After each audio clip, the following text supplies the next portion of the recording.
BLS international services limited, और BLS international services limited 2 जून 2021 को भी पहली बार रेकमेंड किया था और वहां से ये स्टॉक ऑलरेडी मल्टी बैगर बन चुका है और अब वापस से गजब का परफॉर्मेंस है। उस टाइम पे जब दिया था 2021 में, तब कंपनी की बैलेंस शीट की साइज भी बहुत छोटी थी, इतनी बड़ी नहीं थी, और टॉप लाइन भी 100 करोड़ में क्वार्टरली आता था, और अब क्वार्टरली 400 450 करोड़ का टॉप लाइन हो रहा है। मतलब 1300-1400 करोड़ के टर्नओवर पे कंपनी बैठी है, और वो भी देखिए सर्विसेज देने वाली कंपनी, बहुत बड़ा टॉप लाइन होता है, आप ये मानिए।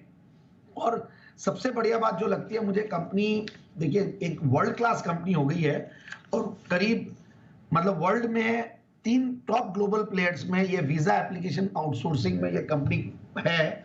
और आप देखिए, मैं जब भी आप कोई वीजा के लिए जाते हैं, बाहर जाते हैं, तो हमने देखा यहाँ पे अगर लिस्टेड नहीं है, VFS है या BLS है, ये 2-3 नाम आते हैं, तो ये करीब 2350 करीब इनकी ऑफिसेज वर्ल्ड वाइड है, और 15,500 प्लस करीब सेंटर्स है, 62 मिलियन एप्लीकेशंस ये लोग, जो इनकी मैं वेबसाइट देख के बोल रहा हूँ, टिल डेट ये लोग प्रोसेस कर चुके हैं। तो इस तरीके का इन्होंने काम किया है, और best under $1 billion company Forbes की एशिया की लिस्ट में भी आया हुआ है, फॉर्च्यून इंडिया नेक्स्ट 500 कंपनीज की लिस्ट में भी आई हुई है। इस तरीके का कंपनी का एक पेडिग्री है, और 62 करीब कंट्रीज में है, 36 करीब गवर्नमेंट क्लाइंट्स हैं इनके।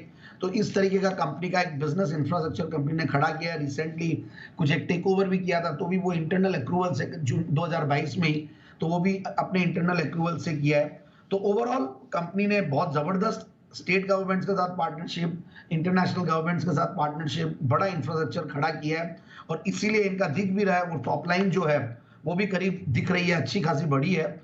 और मैं देख रहा था, देखिए जो कैगर है, प्रॉफिट की कैगर 17-18% के लगभग है, रिटर्न ऑन कैपिटल एम्प्लॉयड 22-23% के लगभग है, रिटर्न ऑन इक्विटी 21% है, zero debt company again, which is a very big plus.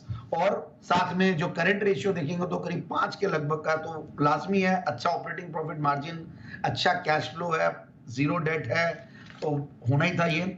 और आप देखिए दिसंबर 2021 में 28 करोड़ का पैट था। पहले देखिए ये कोरोना के बाद, कोरोना के दौरान वर्स्ट अफेक्टेड था, ये तो मानना ही पड़ेगा, क्योंकि जब फॉरेन ट्रैवल ही बंद हो गया था, तो मार्च 2020 मार्च जून 2020 खराब जाना ही था। तो उसके बाद 14 करोड़ 2 क्वार्टर, फिर 20 करोड़ 20s में आई, फिर 30s में आई, और अब देखिए कंपनी 50s के लेवल पे पहुंच गई है। और 46 करोड़ का पैट था दिसंबर 2022 में, 28 करोड़ के दिसंबर 2021 के पैट के सामने 163 करोड़ का पैट, तो गजब का इनकम बढ़ रहा है। और उसके सामने शेयर होल्डिंग पैटर्न भी बहुत इंटरेस्टिंग है, विच इज प्रोमोटर्स की 75% के लगभग की शेयर होल्डिंग है, और FIIs ने भी बढ़ाई है पिछले क्वार्टर में, दिसंबर में, जो 1.5%, 3%, 4%, और अब 8.25% के लगभग है। तो नोमुरा जैसा भी नाम आ रहा है FIIs की लिस्ट में।